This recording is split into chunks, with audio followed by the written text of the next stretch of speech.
एक शांत सा गांव था। गांव के किनारे एक पुराना बरगद का पेड़ खड़ा था। उसकी ऊंची शाखाओं पर एक कबूतर रहता था।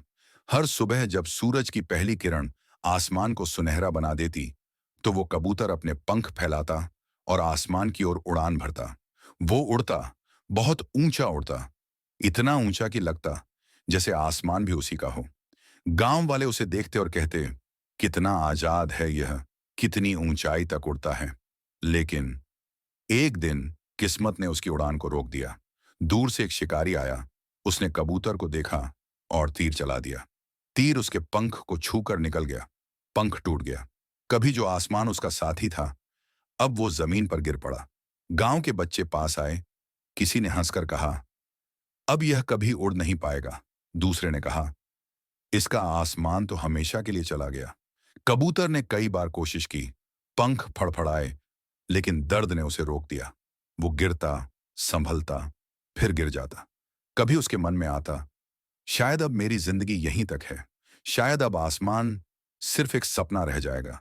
लेकिन हर सुबह जब सूरज निकलता, तो कबूतर अपने टूटे पंख को देखता और मन ही मन कहता, शायद मैं फिर से उड़ ना पाऊं, लेकिन अगर मैंने कोशिश छोड़ दी, तो जीना भी छोड़ दूंगा। उसने हार मानने से इनकार कर दिया। दिन गुजरते गए। कबूतर ने अपने दूसरे पंख को मजबूत करना शुरू किया। वो बार बार फड़फड़ाता, गिरता, फिर उठता। लोग हंसते और कहते, देखो, टूटा पंख लिए यह पागल हो गया है। लेकिन कबूतर ने उनकी हंसी नहीं सुनी। उसने सिर्फ अपने दिल की आवाज सुनी।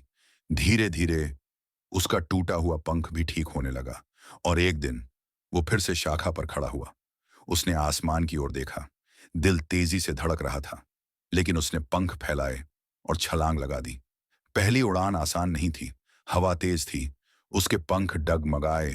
वो गिरते गिरते बचा, लेकिन उसने हार नहीं मानी। धीरे धीरे उसके पंख हवा से तालमेल बैठाने लगे।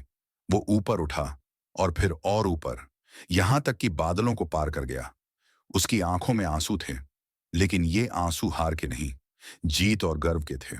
नीचे गांव के बच्चे अब चुप थे। वे हैरान थे कि टूटा हुआ पंख भी आसमान छू सकता है। कबूतर आसमान में उड़ते हुए मुस्कुराया और बोला, जिंदगी में गिरना हार नहीं है। हार तो तब है जब इंसान उठने की कोशिश छोड़ देता है। याद रखो, पंख टूट जाए तो क्या, हिम्मत हो तो आसमान भी आपका है। अगर वीडियो पसंद आया हो तो चैनल को लाइक और सब्सक्राइब करें।